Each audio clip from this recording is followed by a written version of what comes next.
माननीय श्री राघव चड्ढा जी 10 मिनट। शुक्रिया madam. Tax to live, tax to die and tax everything in between.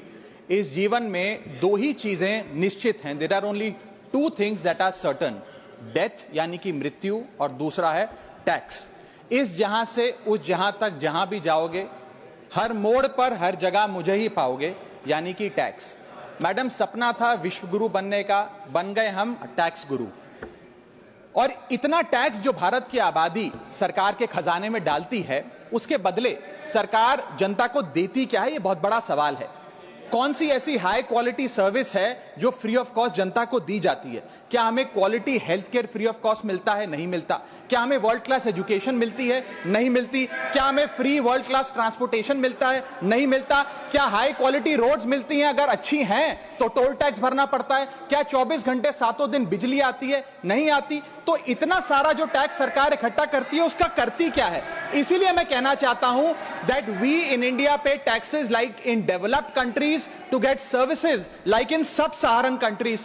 Madam, from the moment a child is born to the very moment his family mourns his death, the government is there at every step, not to help you, but to tax you. और आइए एक रोमांचक यात्रा पे चलते हैं। माननीय वित्त मंत्री जी हर बार मेरे सवालों का जवाब देते हुए मुझ पर तंज कसती हैं और कहती हैं कि शायद ये चार्टर्ड अकाउंटेंट नहीं है, इनकी डिग्री असली नहीं है, तमाम तरीके की बातें मेरे बारे में कहती हैं, निजी हमले करती हैं। मैं उनका बहुत सम्मान करता हूं, मेरे मन में उनके प्रति बहुत आदर है। ओहदे में, हैसियत में, उम्र में, अनुभव में बहुत बड़ी है मुझसे। लेकिन आज मैं इस सीए की डिग्री को किनारे करके सरल भाषा में आम आदमी की तरह इस देश के आम आदमी का दर्द आपके सामने रखना चाहता हूं कि कैसे हमारे जन्म होने से लेकर हमारे मरने तक टैक्स पे टैक्स सरकार हमसे वसूलती है। मैं आपके सामने जीवन के 8 चरण, 8 स्टेजेस ऑफ लाइफ रखना चाहता हूं। फर्स्ट स्टेज ऑफ लाइफ, जब इंसान पैदा होता है, that is the birth stage.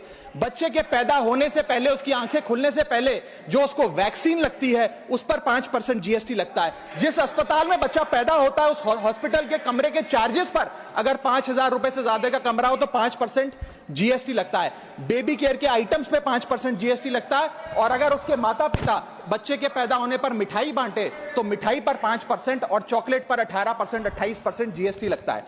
दूसरा चरण जीवन का इन्फेंसी और चाइल्डहुड यानी कि बचपन। बचपन में बेबी फूड जो खरीदा जाता है उस पर 12 से 18% जीएसटी, डाइपर जो खरीदा जाता है उस पर 12% जीएसटी, बेबी स्ट्रोलर पे 5 से 12% जीएसटी, और जो खिलौने बच्चे को दिए जाते हैं उन खिलौनों पर भी 12% जीएसटी लिया जाता है। जब मुंडन होता है बच्चे का, पहला हेयर कट जिसे कहते हैं, उस हेयर कट की सर्विसेज पर भी 18% जीएसटी, और पहली बर्थडे पार्टी पर जो फोटोग्राफी होती है, फोटो खिंचवाई जाती है, उस फोटोग्राफी सर्विसेज पर भी 18% जीएसटी। यहां तक कि नामकरण की बर्थडे पार्टी जो की जाती है उस पर भी केटरिंग सर्विसेज से लेकर खान पर 18% जीएसटी सरकार वसूलती है। अब बच्चा स्कूल जाना शुरू करता है तो स्कूल जाने पर यूनिफॉर्म से लेकर जूतों, स्कूल बैग, लंच बॉक्स, सब पर जीएसटी लगता है। 12% जीएसटी नोटबुक पर लगता है, 18% जीएसटी स्टेशनरी आइटम पर लगता है। और उसके बाद अगर कोई एक्स्ट्रा करिकुलर एक्टिविटी बच्चे को करनी हो, कोई म्यूजिक क्लास करनी हो या फिर कोई स्पोर्ट्स कोचिंग की क्लास वो ले ले, उस पर भी 18% जीएसटी देना पड़ता है। प्राइवेट ट्यूशन ले तो उस पर भी जीएसटी, और पहली साइकिल जो बच्चा खरीदता है उस पर भी 12% जीएसटी देना पड़ता है। तीसरी अवस्था जीवन की, टीनेज ईयर्स, ये वो काल होता है जो सबसे मस्त मौला टाइम होता है जीवन का, बेहतरीन बेफिक्री का। इसमें बच्चा, यंग जवान लड़का लड़की अपना पहला स्मार्टफोन खरीदते हैं। उस स्मार्टफोन पर जीएसटी लगता है, अगर महंगा हो, विदेशी हो तो इंपोर्ट ड्यूटी भी लगती है। फिर वो अपना फोन रिचार्ज कराता है, उस पर जीएसटी लगते हैं। ब्रॉडबैंड इंटरनेट का कनेक्शन लेता है, उस पर जीएसटी लगता है। नेटफ्लिक्स, स्पॉटिफाई या वीडियो गेम की सब्सक्रिप्शन लेता है, उस पर भी जीएसटी देना पड़ता है। और अगर अपने दोस्तों के साथ पिक्चर देखने बाहर जाए तो पिक्चर की टिकट पर जीएसटी, एंटरटेनमेंट टैक्स और पॉपकॉर्न पर भी जीएसटी अब लगने लग गया है। तो तमाम तरीके के सॉल्टेड कैरेमल पॉपकॉर्न पर भी सरकार आपसे जीएसटी वसूलती है। इस बीच जब आप 18 साल के होते हैं और पहली बाइक या पहला स्कूटर खरीदते हैं, उस बाइक और स्कूटर पर आपसे जीएसटी लिया जाता है, व्हीकल इंश्योरेंस पर जीएसटी लिया जाता है, और उसके बाद रजिस्ट्रेशन टैक्स और रोड टैक्स के नाम पर भी पैसा लिया जाता है। जीवन की चौथी अवस्था, fourth stage of life, higher education की।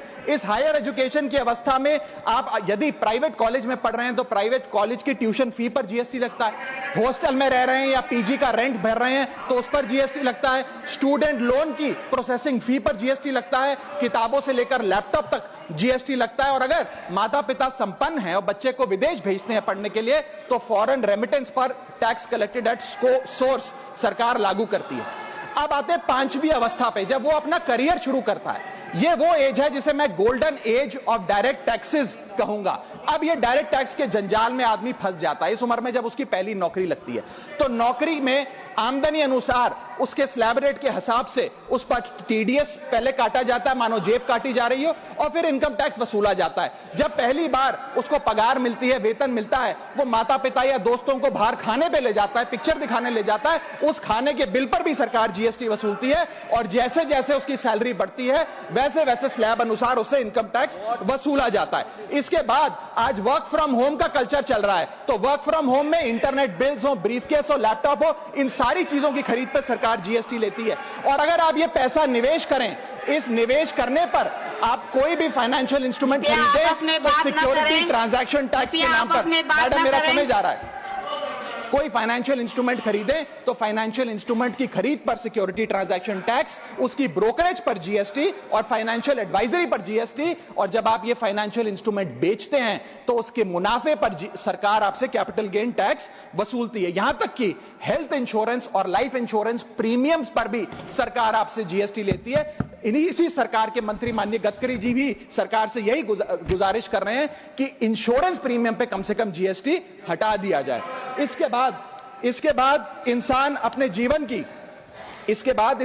जीवन की छठी अवस्था में आता है, यानी कि मिडिल एज। इसमें उसकी आमदनी भी पीक पर होती है और उसका टैक्सेशन भी पीक पर होता है, अप्रेजल होता है, प्रमोशन होता है, बोनस मिलता है और हाई टैक्स स्लैब के चलते वो अपनी कमाई का एक अधिकांश हिस्सा इनकम टैक्स में सरकार को जमा कराता है। इस दौर में इंसान गाड़ी खरीदता है, घर बनाता है। जब गाड़ी खरीदता है तो जीएसटी देता है, रोड टैक्स भरता है, व्हीकल इंश्योरेंस पर जीएसटी भरता है। और जब गाड़ी लेकर शोरूम से निकलता है तो पेट्रोल डीजल पर वैट, सेस और एक्साइज ड्यूटी के नाम पर पैसा भरता है। जब सड़क पर गाड़ी चलाता है तो टोल टैक्स भरता है। फिर वो अपना घर भी खरीदता है, जमीन खरीदता है। जब जमीन खरीदता है तो स्टैंप ड्यूटी फीस सरकार को देता है। जब कंस्ट्रक्शन मटेरियल खरीदता है घर बनाने के लिए तो कंस्ट्रक्शन मटेरियल पे, चाहे वो सीमेंट हो, मार्बल हो, स्टील हो, उस पर जीएसटी देता है। उसके बाद जब कंस्ट्रक्शन सर्विसेज लेता है किसी बिल्डर से, ठेकेदार से, कॉन्ट्रैक्टर से, तो उस कंस्ट्रक्शन सेवाओं पर भी जीएसटी सरकार आपसे वसूलती है। और जब घर बन जाए तो एनुअल प्रॉपर्टी टैक्स और हाउस टैक्स के नाम पे आपसे पैसा लिया जाता है। और जब आपको पैसे की आवश्यकता पड़े और आप ये घर बेच दें तो कैपिटल गेन्स पर भी सरकार आपसे उस मुनाफे पे टैक्स वसूलती है। और इस बीच शादी तो रह ही गई, फिर इंसान शादी करता है, इस बीच तो बैंक्वेट हॉल बुक करता है, उस बैंक्वेट हॉल की बुकिंग पे टैक्स भरता है। शामियाना, खाना, केटरिंग सर्विसेज लेता है, उस पर जीएसटी भरता है। ज्वेलरी खरीदता है, उस पर जीएसटी भरता है। कपड़ा, शेरवानी सिलवाता है, कुर्ता पजामा, सूट पैंट, उस पर जीएसटी भरता है। यहां तक कि वेडिंग इन्विटेशन से लेकर, ब्राइडल मेकअप से लेकर, हनीमून के ट्रैवल तक हर चीज पर सरकार आपसे जीएसटी वसूलती है। सातवीं अवस्था सरकार जीवन की वो है रिटायरमेंट। इस फेज में इंसान चाहता है आरामदायक जीवन जिया जाए, जो जीवन में कमाया उस कमाई के सहारे उसकी इंटरेस्ट पर, पेंशन पर जिया जाए। लेकिन इस अवस्था में भी सरकार पेंशन और इंटरेस्ट इनकम पे आपसे टैक्स लेती है। बूढ़ा हो जाता है, दवाई इलाज की जरूरत पड़ती है तो हेल्थ केयर बिल पर, दवाइयों पर आपसे जीएसटी लिया जाता है। लाइफ इंश्योरेंस और हेल्थ इंश्योरेंस प्रीमियम पर तो जीएसटी लेती है। और इस दौर में वो अपनी वसीयत लिखता है, फैमिली विल। उस फैमिली विल पर जो लीगल फीस देता है उस लीगल फीस पर भी उसे जीएसटी देना पड़ता है और स्टैंप ड्यूटी देनी पड़ती है। और आठवीं जीवन की अवस्था, यानी कि जीवन की समाप्ति, जब उसका स्वर्गवास हो जाता है, उसके जीवन का अंत हो जाता है, यहां भी सरकारें उसका साथ नहीं छोड़ती। यहां पर भी सरकारें उस पर टैक्स लगाती हैं। जब कोई इंसान मरता है तो उसके अंतिम संस्कार में देसी घी, चंदन वुड, नारियल, इत्तर जैसा सामान इस्तेमाल होता है, उस पर भी जीएसटी लगता है। और जब उसके मरने के उपरांत अखबार में ऑबिचरी की इश्तेहार छपाया जाता है, उस पब्लिकेशन ऑफ ऑबिचरी न्यूज़पेपर पर भी 5% सरकार जीएसटी लेती है। और मरने के बाद जब प्रॉपर्टी उसके बच्चों को या परिवार वालों को दी जाती है, उस म्यूटेशन पर भी सरकार आपसे ड्यूटी सेस लेती है। यह है life cycle of taxation model. लेकिन मैडम, सबसे जरूरी बात यह है कि इतना टैक्स देने के बाद सरकारें हमें देती क्या है। मैं जानता हूं कि टैक्स सरकार के लिए जरूरी है, सरकार के लिए नहीं, जितनी सरकारें इस देश में रही सबने टैक्स लगाकर जनता से पैसा लिया। टैक्सेस वास्तव में जरूरी हैं, लेकिन सवाल यह है कि क्या ये टैक्सेस हमारी इकोनॉमी को बढ़ा रहे हैं या हमारी इकोनॉमी को खा रहे हैं? क्या इससे हमारी जिंदगी बेहतर हो रही है या हमारी जिंदगी बदतर हो रही है? इतने टैक्स लगाने की वजह से आज हमारी आमदनी घट रही है, इस वजह से खपत गिर रही है, कंजम्पशन गिर रही है, डिमांड नहीं बढ़ रही है और प्रोडक्शन गिर रही है। इस वजह से पूरा इकोनॉमिक साइकिल जो हमारा इकोनॉमी का चक्का है वो धीमा हो गया है। मैडम, इस देश में, बस समाप्त कर रहा हूं, इस देश में मैं मेरी पार्टी के टाइम से आप ले लीजिएगा, मेरी पार्टी के टाइम से ले लीजिएगा। मैडम, इस देश में 80 करोड़ जनता 5 किलो फ्री राशन के सहारे जी रही है। आपको जान के अचंभा होगा, इस 80 करोड़ जनता से भी ये सारा जीएसटी लिया जाता है, दिन प्रतिदिन लिया जाता है, जो आज मैंने पढ़ के सुनाया। सिर्फ अमीर नहीं, गरीब से गरीब आदमी भी जीएसटी देता है। और अंत में मैं बस इतना ही कहना चाहूंगा कि क्योंकि इतना टैक्स लगा लगा कर सरकारें जनता का खून चूसती हैं, उस वजह से आज एफएमसीजी की सेल्स घट रही हैं, एफएमसीजी के स्टॉक गिर रहे हैं, कंजम्पशन डाउन हो रही है, नई गाड़ियों की सेल श्रिंक कर रही है, तमाम तरीके की जितनी भी न्यू परचेजेस होती हैं उसमें मंदी देखी जा रही है। सरकार को जीएसटी कम करना चाहिए, कम करेंगे तो जनता की जेब में पैसा आएगा, पैसा आएगा तो मांग बढ़ेगी, खपत बढ़ेगी और इकोनॉमी का चक्का चलेगा। आपका समय समाप्त। बहुत बहुत शुक्रिया।